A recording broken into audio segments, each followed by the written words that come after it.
अनंत चतुर्दशी व्रत कथा। एक बार महाराज युधिष्ठिर ने राजसूय यज्ञ किया। उस समय यज्ञ मंडप का निर्माण सुंदर तो था ही, अद्भुत भी था।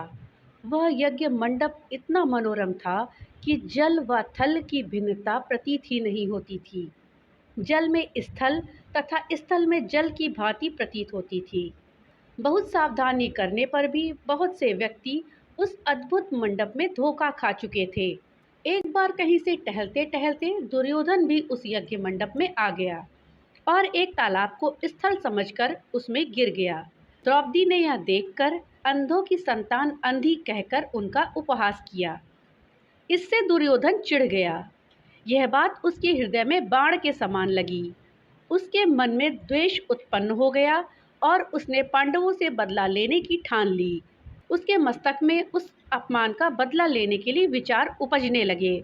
उसने बदला लेने के लिए पांडवों को धूत क्रीड़ा में हराकर उस अपमान का बदला लेने की सोची। उसने पांडवों को जुए में पराजित कर दिया। पराजित होने पर प्रतिज्ञानुसार पांडवों को 12 वर्ष के लिए वनवास भोगना पड़ा।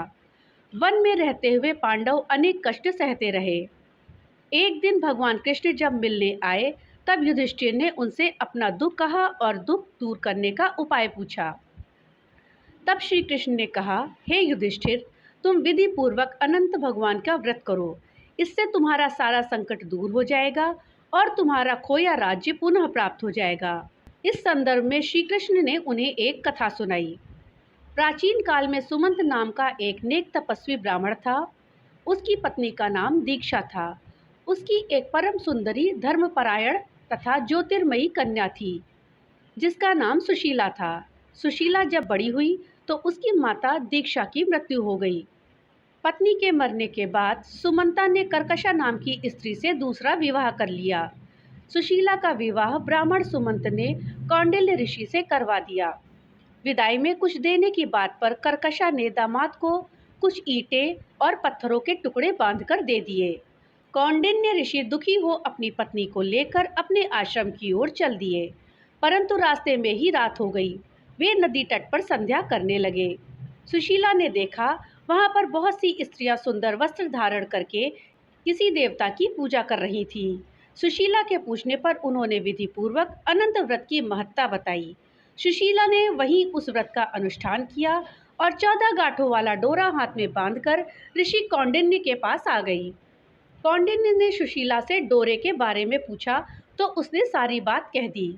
उन्होंने डोरे को तोड़कर अग्नि में डाल दिया। इससे भगवान अनंत जी का अपमान हुआ। परिणामतः ऋषि कौंडिन्य दुखी रहने लगे।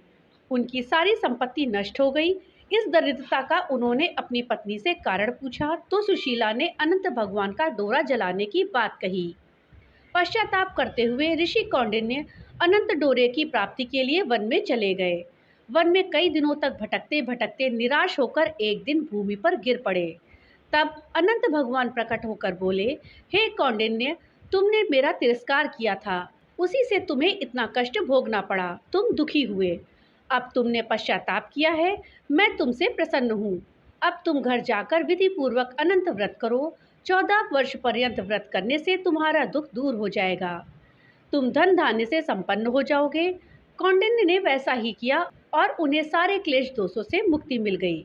श्री कृष्ण की आज्ञा से युधिष्ठिर ने भी अनंत भगवान का व्रत किया, जिसके प्रभाव से पांडव महाभारत के युद्ध में विजयी हुए तथा चिरकाल तक राज्य करते रहे। कहा जाता है कि सत्यवादी राजा हरिश्चंद्र को भी इस व्रत के प्रभाव से अपना राज्य वापस मिला था।